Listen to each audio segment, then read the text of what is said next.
Annie had her baby last night, and little boy is so sleepy in his pink jacket, okay? But the vet just left. We did his exam, so let's watch that.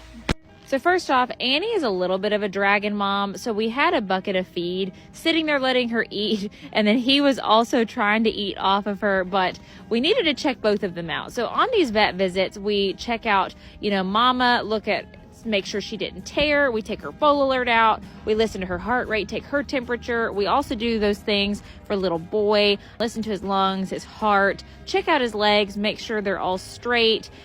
Sometimes babies come out with either contracted or like looser tendons. He was totally fine. But if they do have something like that, it's better to act quickly about it. And that usually means that you don't have to do as much.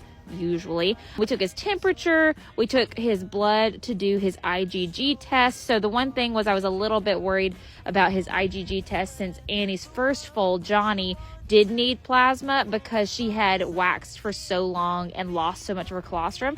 But luckily this little boy got everything he needed. His IgG score looked super good. He was so friendly during this all too.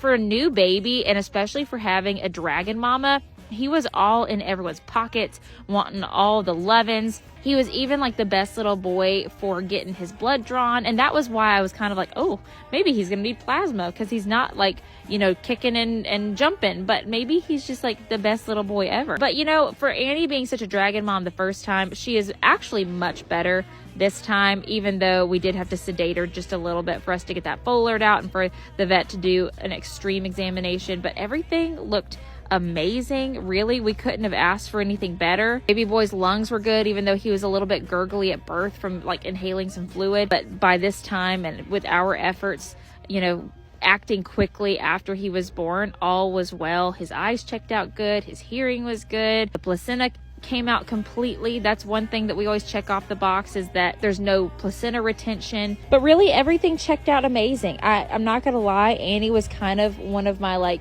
in the back of my head, I thought she was gonna be the problem child of the group. But other than being mildly sassy and us having to kind of do a couple workarounds, her baby is the sweetest thing ever. She definitely knows how to cook them, because both of her boys are absolutely gorgeous. This one looks exactly like his daddy. I'm thrilled. This is my second grandchild of the year, meaning second baby from a mare that I've raised of the year.